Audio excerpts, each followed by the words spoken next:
Good morning, students. I am going to explain new chapter of Geo. The name of chapter is air. What is air? Air पता है आपको क्या है? Layer of atmosphere. Yes, layer of atmosphere. Atmosphere.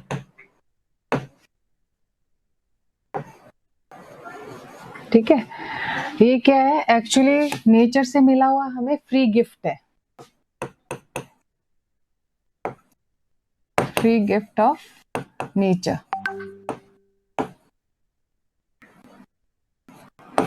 हवा, water, air, ये क्या है? हमें फ्री गिफ्ट में ही तो मिला हुआ है। Natural. Can we survive without air? No, ma'am. No, we can't. Within a minute we'll die. है ना? आपने देखा ही था अभी कोरोना में पोस्ट ये जो सेकेंड वेव आई थी उसमें कितने लोग, ऑक्सीजन, एयर में भी हमको क्या रिक्वायर्ड होती है? ऑक्सीजन रिक्वायर्ड होती है। ठीक है, तो कितने लोग मर गए थे बिना ऑक्सीजन के।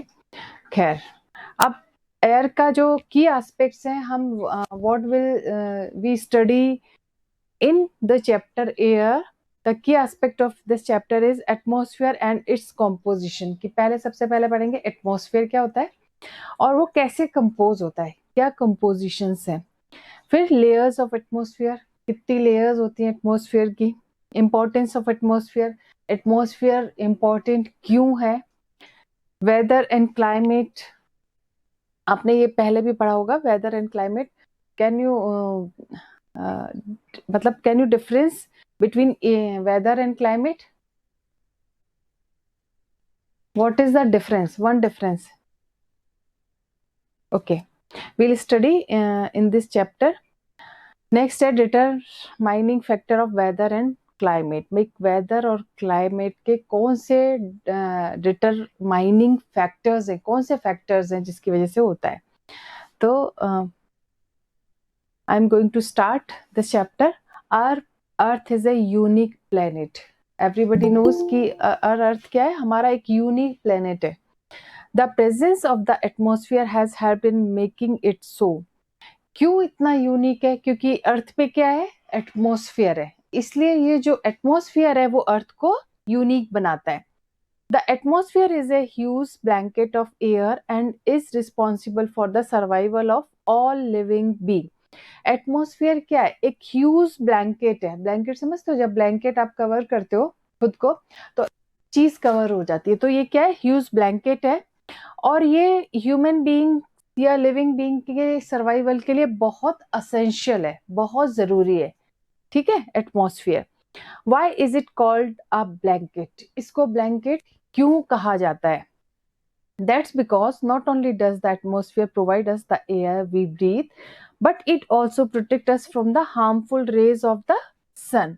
ब्लैंकेट इसलिए कहा जाता है कि एक तो ये क्या है, जो हम एयर है वो ब्रीथ करते हैं, ब्रीद इन जो करते हैं वो एयर एटमॉस्फेयर से मिलती है। दूसरी जो सन से अल्ट्रा वायलेट जो रेजेस है, हार्मफुल रेजेस है, उनसे हमको प्रोटेक्ट करती है। ठीक है, अल्ट्रा वायलेट जो रेजेस, सन की जो हार्मफुल रेजेस है वो आती है, तो एटमॉस्फेयर उससे लिविंग बीइंग को प्रोटेक्ट करता है। क्लियर? इसलिए इसको ब्लैंकेट कहा जाता है। Yes, Without it, the days would have been burning hot and the nights would be freezing cold. बिना एटमॉस्फेयर के क्या होगा? क्या होगा बताओ? डेज कैसे हो जाएंगे? बर्निंग हॉट, ऐसे आग जैसे निकलती है वैसे तो दिन हो जाएंगे। और जो नाइट है वो कैसे हो जाएगी? जैसे फ्रीजर देखा होगा ना, हर चीज फ्रीज हो जाना, कुछ भी रखो तो फ्रीज की तरह हो जाएगा, हर सब कुछ ठंडा। जैसे फ्रीजर में होता है टेम्परेचर, जैसे ही कम होता है वैसे ही सब कुछ फ्रीज हो जाता है, वैसे हो जाएगा। So it is the atmosphere that moderates the temperature and makes it liveable for us. Atmosphere ही है, वही टेम्परेचर को मॉडरेट करता है। ठीक है, वही कंट्रोल करता है, वही मॉडरेट करता है, जिससे कि हम रह पा रहे हैं इस अर्थ पे। अर्थ पे एटमॉस्फेयर है जो कि हमारे लिए बहुत इंपॉर्टेंट है, और एटमॉस्फेयर क्या करता है? मॉडरेट करता है। ठीक है। The word atmosphere come from the Greek term, जो एटमोसफियर जो वर्ड है वो बेसिकली ग्रीक टर्म से बना है। एटमोस का मतलब है वेपर्स और स्फेरिया का मतलब है sphere. It means the air between the earth surface and outer space. इसका मतलब है कि जो एयर है अर्थ के बीच में रहती है, अर्थ सरफेस में, एंड आउटर स्पेस में क्या रहती है, एयर रहती है। अब composition of atmosphere. Composition of atmosphere कैसे कंपोज हुआ है ना, ये देखो बहुत इंपॉर्टेंट है।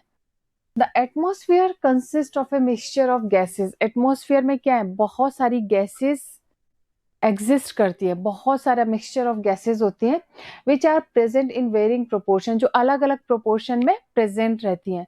मतलब सबका प्रोपोर्शन एक जैसा नहीं है, सब अलग अलग जो गैसेस है अलग अलग प्रोपोर्शन में प्रेजेंट रहती हैं।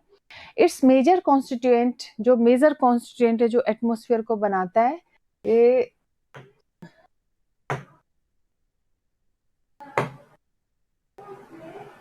ठीक है।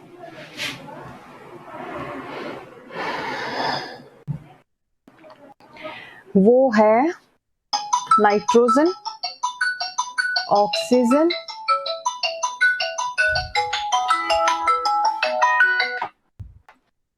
है ना। मेजर जो कॉन्स्टिट्यूएंट है एटमॉस्फेयर में वो है नाइट्रोजन, कितनी है 78%। ऑक्सीजन कितनी है एटमॉस्फेयर में 21%। द बैलेंस 1% इंक्लूड्स, और जो 1% जो बचा है उसमें कार्बन डाइऑक्साइड है, हीलियम है, ओजोन है, आर्गन है एंड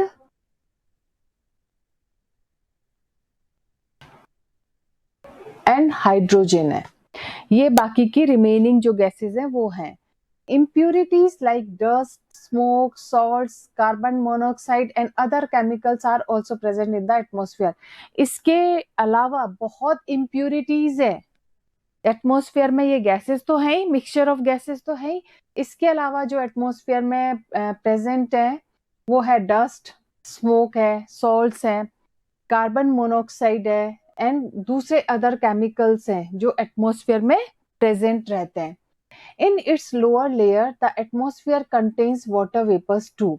इसकी लोअर जो लेवल होता है एटमॉस्फेयर का, जो लोअर जो लेयर होता है उसमें क्या रहता है, water vapours. Nitrogen is the largest component of atmosphere. सबसे ज्यादा कौन सी गैस होती है एटमॉस्फेयर में, नाइट्रोजन। नाइट्रोजन। हाँ नाइट्रोजन, हाँ सबसे ज्यादा कंपोनेंट, सबसे ज्यादा कंट्रीब्यूशन नाइट्रोजन का है। And is essential for the survival and growth of plants, जो कि नाइट्रोजन किसके लिए जरूरी है, प्लांट्स की ग्रोथ और उनके सर्वाइवल के लिए nitrogen is very very essential. Oxygen is the second most प्लेंटिफुल gas in the atmosphere. Oxygen कितनी है एटमोस्फियर में 21%, जो कि बहुत यूज में आती है, बहुत इंपॉर्टेंट है। सेकेंड नंबर पे ऑक्सीजन है। All living being breathe in oxygen while the green plants breathe out oxygen. ये आपने पढ़ा होगा, 5th क्लास से आ रहा है कि हम कौन सी गैस ब्रीथ इन करते हैं, ऑक्सीजन, और ब्रीथ आउट कौन सी करते हैं, कार्बन डाइऑक्साइड। और प्लांट्स बिल्कुल हाँ रिवर्स, इसमें प्लांट्स क्या कर ब्रीथ इन करते हैं, कार्बन डाइऑक्साइड, रिलीज क्या करते हैं, कार्बन डाइऑक्साइड। नहीं, प्लांट्स हाँ ऑक्सीजन रिलीज करते हैं। ऑक्सीजन प्लांट्स के लिए कार्बन डाइऑक्साइड, एंड मैम ज्यादातर हमें ऑक्सीजन ग्रीन प्लांट से ही मिलती है। हाँ क्योंकि वो रिलीज करते हैं, वो ब्रीथ इन क्या करते हैं, कार्बन डाइऑक्साइड जो हम रिलीज करते हैं, और वो रिलीज क्या करते हैं, ऑक्सीजन। इसीलिए तो कहते हैं ग्रीनरी रहनी चाहिए, ग्रीन प्लांट्स लगाने चाहिए, ठीक है। So green plants use carbon dioxide present in the atmosphere to make their food. Carbon dioxide के साथ ही वो अपना खाना बनाते हैं plants. The plants help in maintaining a balance between oxygen and carbon dioxide percentage in the atmosphere through the process of photosynthesis. जो plants हैं वो ही बैलेंस मेंटेन करते हैं ऑक्सीजन और कार्बन डाइऑक्साइड का, जो उनकी परसेंटेज है उनको बैलेंस करके रहते हैं एटमोस्फियर में। और किस प्रोसेस के थ्रू, फोटोसिंथेसिस के थ्रू, ठीक है। फोटोसिंथेसिस आपने ये भी पढ़ा होगा, 5th में 6th में आ जाता है कि फोटोसिंथेसिस जो प्रोसेस है उसके थ्रू जो प्लांट्स हैं ऑक्सीजन एंड कार्बन डाइऑक्साइड की जो परसेंटेज है उनको मेंटेन करते हैं, ठीक है। If the plant's ma'am. cover is reduced, it will affect the balance between oxygen and carbon dioxide level in the atmosphere. अगर मान लीजिए प्लांट कवर अगर रिड्यूस होता है, प्लांट्स कम हो जाते हैं, तो क्या होगा, इस पे दोनों जो ऑक्सीजन और कार्बन डाइऑक्साइड का जो बैलेंस है वो बिगड़ जाएगा। कम हो जाएगा। हाँ, लेवल खत्म, मतलब बिगड़ जाएगी चीजें। इसलिए कहते हैं ग्रीन प्लांट्स लगाना चाहिए, ये सब चीजें करनी चाहिए, बहुत इम्पोर्टेंट है, ठीक है। यही है ना 4th फिर। Yes ma'am. This is the 4th number ना। अब हाँ, यू कैन जैसे कंपोजिशन ऑफ एटमॉस्फेयर में you have to draw this diagram. Just you can see nitrogen 78%, 21% oxygen and other gases are जैसे argon 0.93%, others 0.04%, carbon dioxide 0.03%. You have to draw this diagram in your notebook. This is the diagram of composition of atmosphere. Clear? Okay ma'am. है ना? हाँ।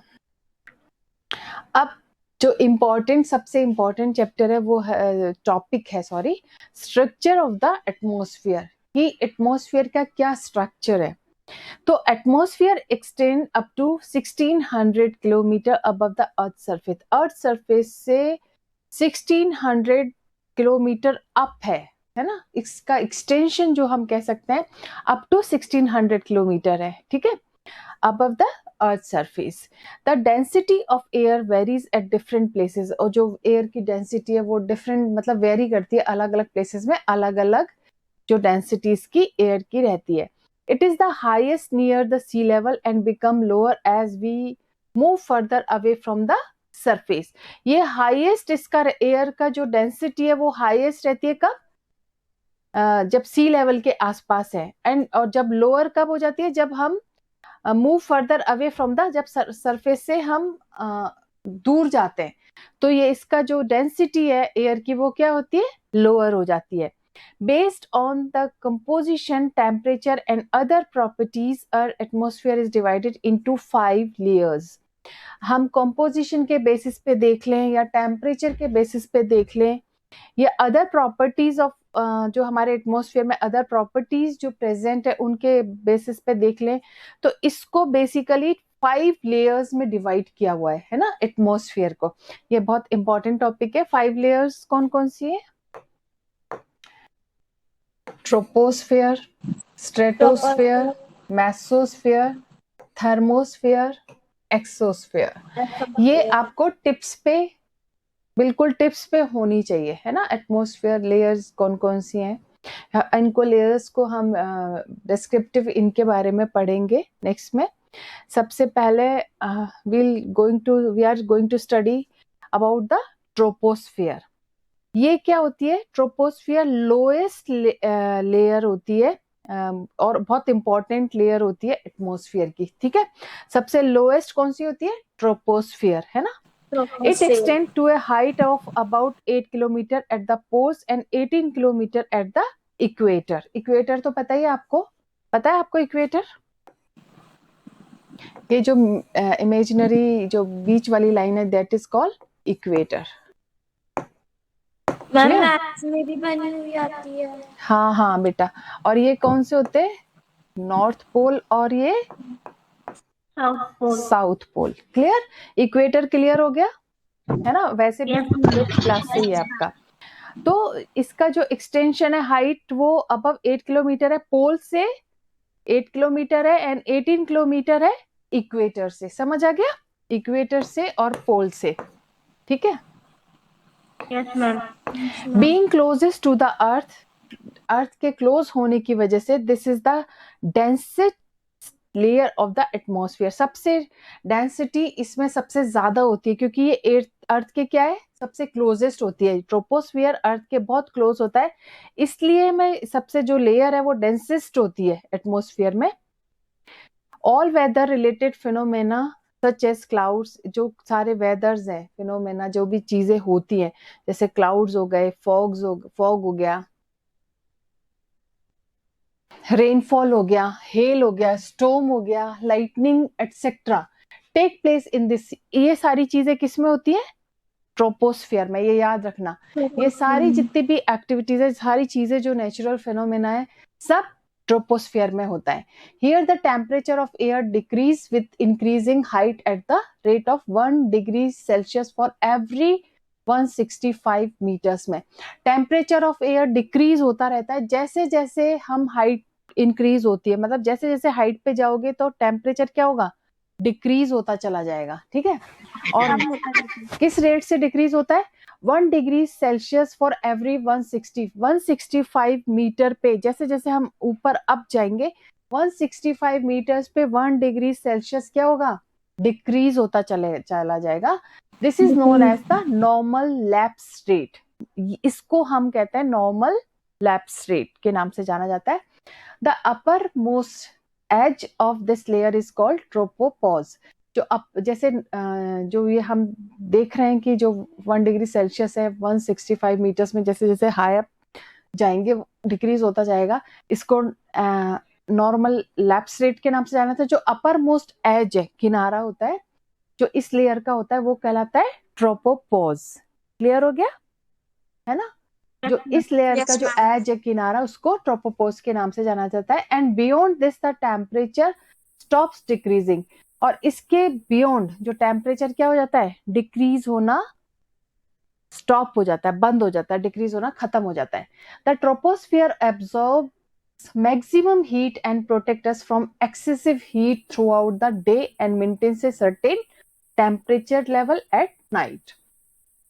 जो troposphere है वो क्या करता है? सबसे ज्यादा मैक्सिमम हीट ऑब्जर्व करता है ना? एब्जॉर्ब करता है, एब्जॉर्ब करना मतलब लेता है, सबसे ज्यादा मैक्सिमम हीट एब्जॉर्ब करता है ये। और ये हमें प्रोटेक्ट करता है जो एक्सेसिव हीटिंग है थ्रू आउट द डे, पूरे दिन में जो एक्सेसिव बहुत ज्यादा जो हीट है, क्योंकि ये एब्जॉर्ब कर लेता है तो हीट क्या करता है? हीट बैलेंस हो जाती है, तो ये हमें प्रोटेक्ट करता है डे, और ये मेंटेन करता है एक certain temperature level at night. रात में भी जो टेम्परेचर का जो लेवल है उसको भी ये बैलेंस करके रहता है, मेंटेन करके रहता है, ट्रोपोस्फियर जो लेयर है। अब आप इस डायग्राम से बिल्कुल क्लियर दे सकते हो, ये एयर से सबसे पहले कौन सा है? ट्रोपोस्फियर, ठीक है, फिर स्ट्रेटोस्फियर, फिर मेसोस्फियर, देन थर्मोस्फियर। तो सबसे अर्थ, ये अर्थ के सबसे ज्यादा क्लोज कौन सा है? यू कैन सी, है ना? ये देखो यहाँ पे है। ये क्या करता है? एक्सेसिव हीट एब्जॉर्ब करता है, ठीक है, और हमें प्रोटेक्ट करता है, ठीक है। और सबसे ज्यादा एयर की जो डेंसिटी है एटमॉस्फेयर की, वो यही रहती है ट्रोपोस्फियर में। अब मैं नेक्स्ट लेयर स्टार्ट कर रही हूँ। नेक्स्ट है लेयर ऑफ एटमॉस्फेयर का डायग्राम बनाना है क्या? हाँ बिल्कुल बेटा, बनाना है ना, ये बहुत इंपॉर्टेंट है, ये भी आपको ड्रॉ करना है। Stratosphere, this extend to a height of 50 kilometre above the troposphere. इसकी जो हाइट है ट्रोपोस्फियर से 50 किलोमीटर अबव है, ठीक है। The temperature is constant in the lower part of the stratosphere. जो टेम्परेचर है वो कांस्टेंट रहता है, मतलब कांस्टेंट रहता है ना, बहुत ज्यादा कम ज्यादा नहीं होता, कांस्टेंट रहता है lower part of the stratosphere में। But there is a gradual increase in the upper part, लेकिन अपर पार्ट में इसमें ग्रेजुअल, धीरे धीरे ये इंक्रीज होता रहता है। मैं फिर से बता रही हूँ कि जो टेम्परेचर है कांस्टेंट रहता है, वो लोअर पार्ट में तो क्या रहता है? कांस्टेंट रहता है, अनचेंजेबल, है ना। और बट ये अपर पार्ट में क्या होता है? ये ग्रेजुअली इंक्रीज होता रहता है टेम्परेचर अपर पार्ट में। Stratosphere contains ozone which absorb the ultraviolet radiation of the sun. Stratosphere क्या करता है? ओजोन, ओजोन सुना होगा ना आपने, ओजोन लेयर जो क्या करता है?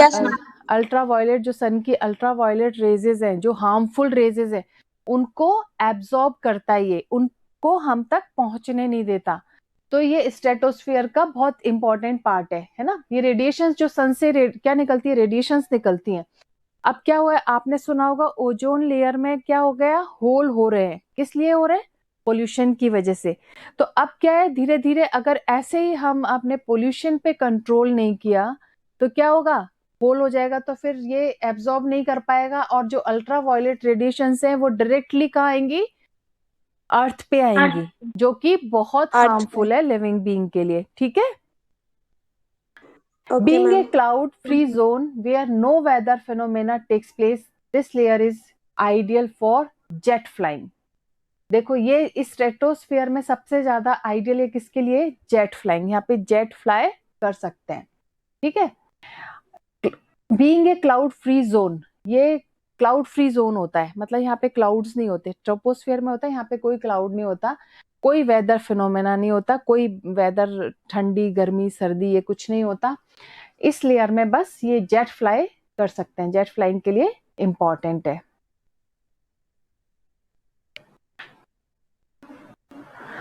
ठीक है, अब मैं next will continue tomorrow, clear? Okay bye. Ma'am. Bye ma'am.